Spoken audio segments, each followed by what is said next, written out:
kami kesempatan untuk boleh membaca dan merenungkan firman Tuhan. Kami berdoa, Tuhan menolong, menyertai, memberkati kami, sehingga firman Tuhan yang akan kami baca dan renungkan bersama-sama memberkati kami semua. Hamba Tuhan percayakan untuk boleh membagikan kebenaran firman Tuhan ini, menolong kami untuk terus dan senantiasa memuliakan Tuhan saja.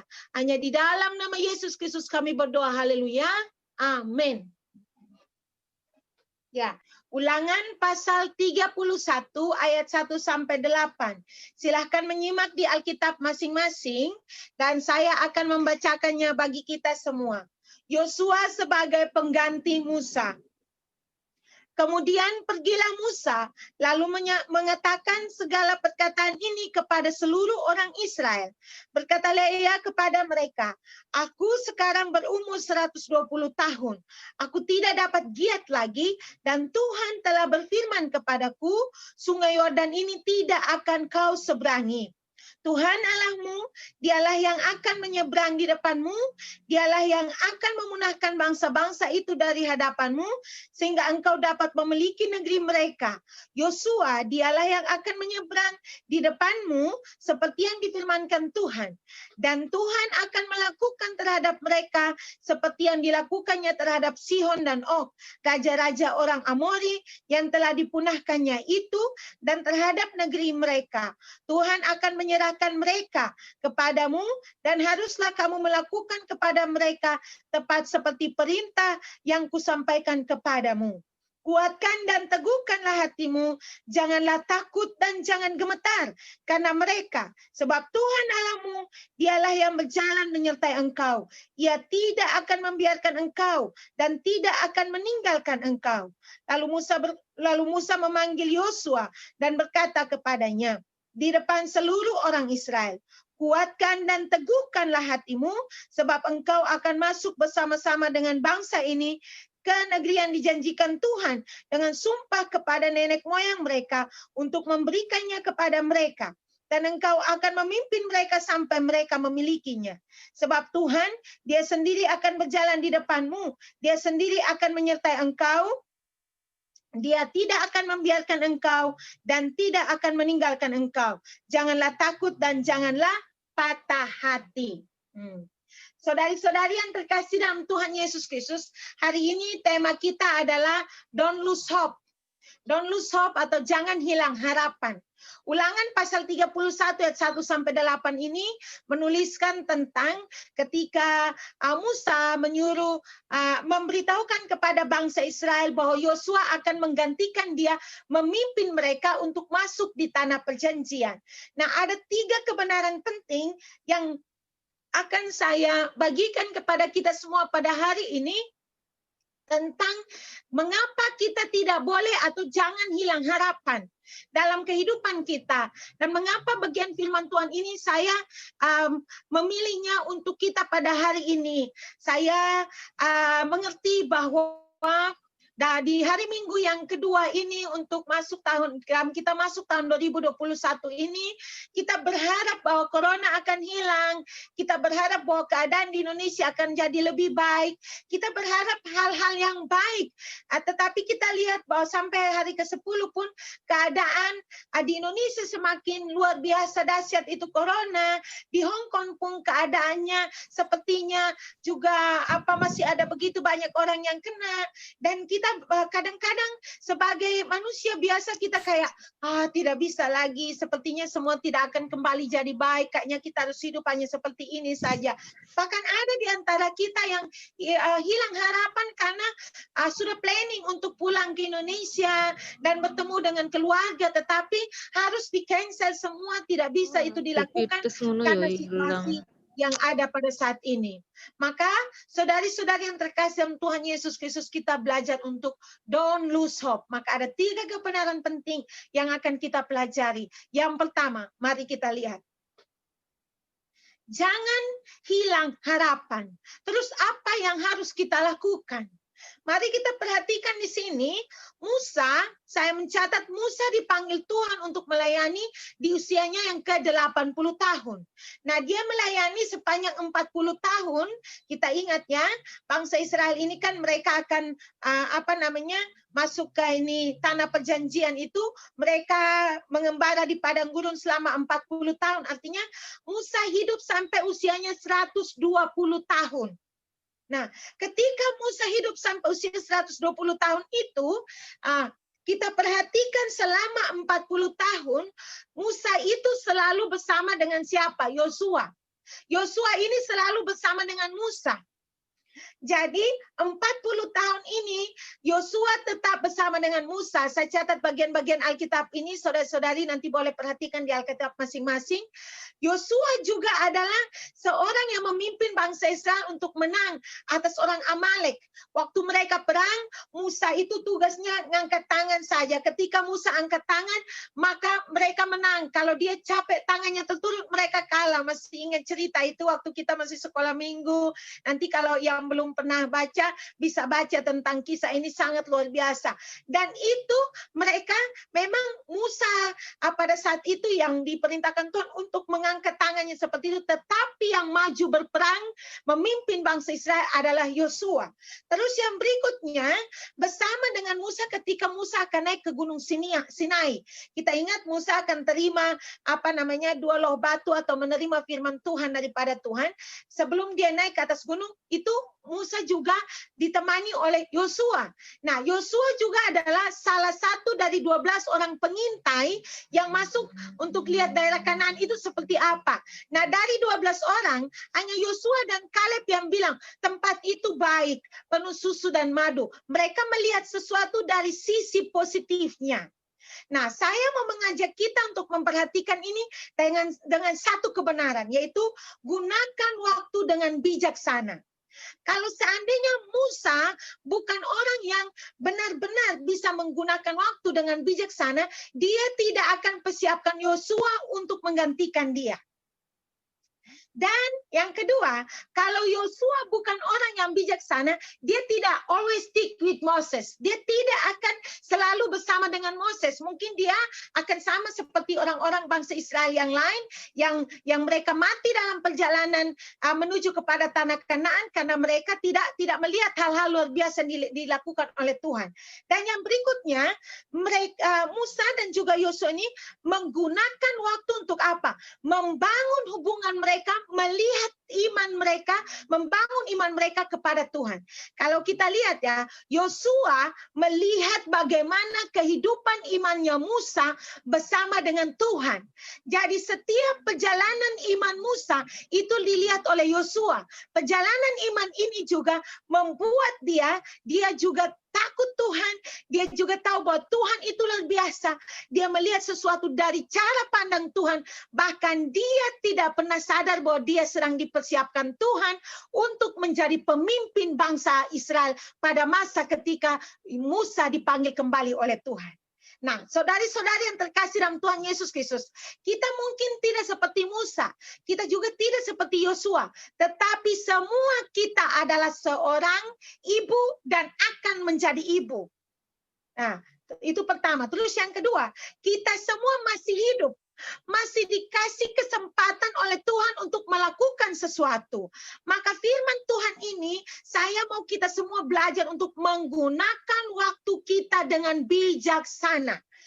Apapun yang kita katakan, yang kita lakukan, yang kita pikirkan, lakukan itu dari sudut pandangnya Tuhan, dari cara pikirnya Tuhan, dengan membangun hubungan pribadi kita dengan Tuhan, sehingga orang-orang di sekitar kita, baik keluarga kita, baik anak cucu kita, baik majikan kita, baik teman kita, sahabat kita, melihat Tuhan yang ada di dalam kita, dan mereka pun hidup dengan memuliakan Tuhan. Kalau saya lihat ya di sini, waktu Tuhan bilang sama Musa, kalau waktumu sudah selesai dan kamu tidak boleh masuk di tanah perjanjian karena kesalahan kecil yang dilakukan oleh Musa, Musa tidak mengamuk marah, tapi dia tahu bahwa dia sudah salah dan dia tidak bisa masuk. Tetapi satu hal yang membuat sangat dahsyat luar biasa Tuhan ini adalah sebelum dia buat keputusan itu untuk Musa tidak boleh masuk, dia sudah persiapkan seseorang untuk menggantikan dia. Nah, saudari-saudari yang terkasih dalam Tuhan Yesus Kristus, dimanapun kita bekerja, dalam situasi apapun kita, tugas tanggung jawab apapun yang Tuhan percayakan kepada kita, bisa saja Tuhan pakai orang lain untuk kerjakan itu. Tetapi Tuhan mengasihi kita dan memberikan kita kesempatan untuk mengerjakan itu di rumah keluarga tempat kita bekerja. Maka bekerjalah dengan bijaksana. Gunakan waktu yang diberikan Tuhan untuk mengerjakan setiap pekerjaan dengan takut Tuhan. Dari cara kerja, cara berpikir, kita bersyukur dan memberikan yang terbaik. Supaya kalau waktunya Tuhan bilang, waktumu selesai, maka kita tidak akan marah, tidak akan kesal, tidak akan bilang, Tuhan tunggu sedikit lagi, kan masih begini, begitu. Tetapi kita bilang, kita siap. Kapanpun Tuhan bilang selesai, selesai. Karena saya sudah gunakan waktu saya dengan baik. Ya, saya ingat ya, waktu saya masih di Fanling, terus tiba-tiba saya dikasih tahu bahwa pelayanan di sana tutup. Saya memang tahu bahwa saya sangat down. Saya sangat down dan saya memang sangat merasakan sakit yang saya tidak pernah rasa sakit seperti itu dulu. Tetapi satu hal yang Tuhan buat saya kuat. Apa yang Tuhan buat saya kuat?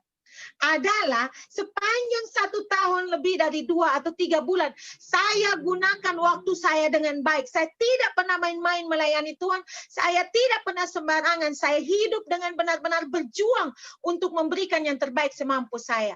Jadi waktu Tuhan bilang sudah selesai waktumu, saya tidak menyesal. Secara pribadi saya tidak menyesal. Tetapi saya kuat untuk menghadapi apapun ke depan yang akan Tuhan siapkan. Dan sampai hari ini saya bisa lihat bahwa Tuhan sangat dahsyat. Semua hal yang Dia rancangkan sangat luar biasa. Maka kita belajar hari ini bersama-sama. Gunakan waktu yang Tuhan berikan kepada kita dengan penuh kebijaksanaan. Seperti pujian yang sering kita nyanyikan, kita bilang, hidup ini adalah kesempatan. Maka pakai kesempatan yang Tuhan berikan dengan memuliakan Dia supaya kita tidak menyesal. Nah, yang berikutnya, kenapa kita jangan hilang harapan? Saya mencatat ayat 3-5 dan ayat 8. Ini sangat luar biasa. Di sini saya hanya membaca bagian-bagian penting yang saya ingin kita perhatikan. Tuhan bilang, Tuhan Allahmu, Dialah yang akan menyeberang di depanmu. Terus, Tuhan akan berjalan di depanmu. Ini sangat luar biasa ya. Terus pada ayat yang berikutnya juga dibilang, Dia yang akan menyertai. Dia tidak akan membiarkan, tidak akan meninggalkan. Saya baca ya, Tuhan Allahmu Dialah yang akan menyeberang di depanmu. Dialah yang akan memunahkan bangsa-bangsa itu dari hadapanmu, dan seterusnya. Dan yang berikutnya ayat yang ke-5, Tuhan akan menyerahkan mereka kepadamu. Dan yang berikutnya ayat yang ke-8, Dia sendiri akan berjalan di depanmu, Dia sendiri akan menyertai engkau, Dia tidak akan membiarkan engkau dan tidak akan meninggalkan engkau. Saya catat ada 5 janji penting yang diberikan Tuhan kepada kita. Yang pertama, Tuhan berjalan di depan. Yang kedua, Tuhan menyeberang di depanmu. Yang ketiga, Tuhan menyertai. Terus yang berikutnya, Dia tidak membiarkan, Dia tidak meninggalkan. Nah, saudari-saudari yang terkasih dalam Tuhan Yesus Kristus, berbicara tentang berjalan di depan, ini sangat dahsyat. Dan menyeberang di depan ini luar biasa. Kenapa? Karena gini, biasanya kalau raja di dunia ini ya, kalau raja-raja mau maju berperang, biasanya yang akan maju duluan itu adalah panglima perang, dan mereka akan berusaha untuk apa? Cover atau menjaga rajanya. Jadi biasanya rajanya itu di tengah atau di belakang untuk dijaga. Panglima perang semua anak buah akan maju duluan. Tetapi Tuhan tidak seperti itu. Dia justru yang maju duluan ke depan untuk kita. Dia yang berjalan duluan di depan untuk kita. Menyeberangi sungai Yordan itu, dia yang menyeberang duluan untuk bangsa itu. Sampai hari ini pun, karena Tuhan yang tahu masa depan kita, maka dia pun yang berjalan di depan kita. Dia yang menyeberangi setiap kesulitan-kesulitan hidup kita, mendahului kita. Maka Tuhan itu berjanji menyertai kita, jangan sampai hilang harapan. Dan yang luar biasa pada yang bagian ketiga yang saya garis bawahi adalah Tuhan menyertai kita, menyertai engkau, menyertai kita semua.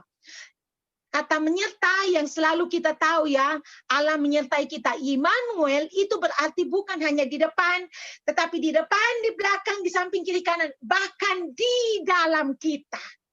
Jadi artinya penyertaan Tuhan sangat luar biasa. Dan Tuhan tidak pernah tinggalkan kita. Dia tidak pernah biarkan kita. Walaupun kadang-kadang kita berpikir bahwa Tuhan tidak ada. Kenapa Tuhan biarkan saya melewati ini sendirian? Sebenarnya saat kita berpikir kita sendirian, sebenarnya di saat paling sulit itulah Tuhan justru ada dan menolong kita dengan sangat baik. Maka Tuhan berjanji menyertai dan Tuhan menepati janjinya, jadi jangan hilang harapan. Amin. Ya, luar biasa, dahsyat Tuhan kita. Nah, yang ketiga, saya sudah membaca ayat yang ke-8. Tadi saya baca ayat yang ke-6. Kuatkan dan teguhkanlah hatimu. Janganlah takut dan jangan gemetar karena mereka. Sebab Tuhan Allahmu dialah yang berjalan menyertai engkau. Ia akan membiarkan engkau dan ia tidak akan membiarkan engkau dan tidak akan meninggalkan engkau. Ayat ini pun diulangi lagi pada ayat yang ke-8. Nah, saudari-saudari yang terkasih Tuhan Yesus Kristus, kenapa kita tidak atau jangan hilang harapan? Kita harus tetap kuat dan teguh dalam Tuhan. Kalau kuat dan teguh dalam kekuatan kita sendiri, kita bisa capek, lelah, dan tidak mampu. Tetapi kalau di dalam Tuhan, Tuhan sendiri yang akan memampukan kita. Saya menulis di status di WhatsApp saya bilang, kalau kita berpikir kalau kita itu tidak kuat, ini sangat luar biasa. Saya bilang tulisan itu, jangan pernah merasa bahwa kamu lemah. Jika kamu bersama Tuhan, kamu akan kuat, bahkan lebih kuat dari yang kamu kira. Ya, luar biasa. Saya diberkati dengan kalimat-kalimat ini karena begini. Kalau kita kuat dan teguh di dalam Tuhan, itu bukan kekuatan kita dan bukan karena kita yang teguh atau luar biasa bisa bertahan. Tetapi itu semua semata-mata karena kemampuan yang diberikan Tuhan kepada kita. Nah, saudari-saudari yang terkasih dalam Tuhan Yesus Kristus, berbicara tentang kuat dan teguh, kenapa Tuhan mau kasih tahu ini? Karena bangsa Israel itu akan menghadapi musuh. Mereka akan berperang untuk masuk ke daerah atau tanah perjanjian. Nah, kita umat Tuhan saat ini, memang kita sudah diberikan Tuhan surga karena kita percaya kepada Tuhan Yesus sebagai Tuhan dan Juru Selamat.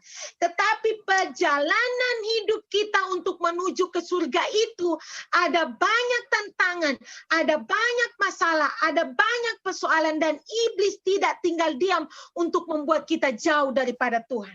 Maka janji Tuhan, perkataan Tuhan, firman Tuhan, dan perintahnya kepada kita, jangan gemetar. Siapa yang kalau ini ketakutan tidak gemetar? Saya kalau ketakutan pasti gemetaran ya. Kalau ketakutan pasti gemetaran. Nah, kalau orang sudah gemetaran, apalagi kalau lututnya sudah gemetaran, itu sudah tidak ada kekuatan lagi untuk maju. Nah, Tuhan mau supaya kita tidak gemetar. Ya, jangan takut. Dan dia bilang, jangan takut, gemetar, jangan khawatir. Terus dia bilang, jangan patah hati. Waduh, ini luar biasa ya. Dia bilang jangan patah hati. Nah, saya berbicara tentang patah hati itu ternyata itu macam orang yang tawar hati. Kalau orang patah hati, siapa yang pernah jatuh cinta terus patah hati? Nanti tanya saya rasanya kalau patah hati seperti apa, dan saya kasih tahu. Saya kasih tahu. Kalau orang patah hati itu sangat tidak ada kekuatan. Semua hal yang dilakukan dia tidak mampu buat apapun. Makanya Tuhan bilang jangan patah hati. tetapi harus beriman, tetap kuat dan teguh di dalam Tuhan. Tuhan akan menolong untuk apa? Untuk sampai Tuhan panggil kita pulang, kita berhasil berada di sorga bersama Tuhan, karena Tuhan tidak akan pernah biarkan kita begitu saja. Nah, saudari-saudari yang terkasih dalam Tuhan Yesus Kristus, ini 3 kebenaran penting yang kita pelajari pada hari ini. Saya sangat rindu walaupun kesulitan-kesulitan datang di hidup kita, tapi ingatlah, gunakan waktu yang Tuhan kasih kepada kita dengan bijaksana. Tuhan berjanji untuk menyertai kita, seperti Dia menyertai bangsa Israel sampai mereka menduduki tanah perjanjian. Seperti itu juga Dia jaga kita, menyertai kita sampai kita ada bersama Dia di sorga nanti. Dan tetaplah teguh dan kuat di dalam Tuhan. Amin. Tuhan Yesus memberkati kita semua. Mari kita berdoa. Bapa, kami sangat bersyukur. Berterima kasih bahwa Tuhan memberkati kami dengan firman Tuhan. Kami tahu Tuhan, kami baru 10 hari di tahun 2021. Masih ada banyak tantangan, banyak hal yang akan kami hadapi ke depan. Tetapi kami mau gunakan waktu dan kesempatan yang Tuhan berikan kepada kami dengan penuh kebijaksanaan. Supaya kami jadi berkat. Dan Tuhan tolong kami supaya kami pegang teguh janji Tuhan. Karena Tuhan berjanji dan Tuhan pun menepati. Kami juga mau belajar bersama-sama untuk tetap kuat dan teguh di dalam Tuhan. Karena kalau kami mengandalkan kekuatan kami saja, kami tidak mampu. Maka biarlah kami menjalani hidup kami bersama Tuhan saja. Kalau kami lemah, ada waktu-waktu di mana kami mungkin tidak mampu dan kami sepertinya meninggalkan Tuhan. Bawa kami kembali Bapa, supaya kami tetap kuat di dalam Engkau. Dalam nama Yesus Kristus kami berdoa, haleluya. Amin. Ya.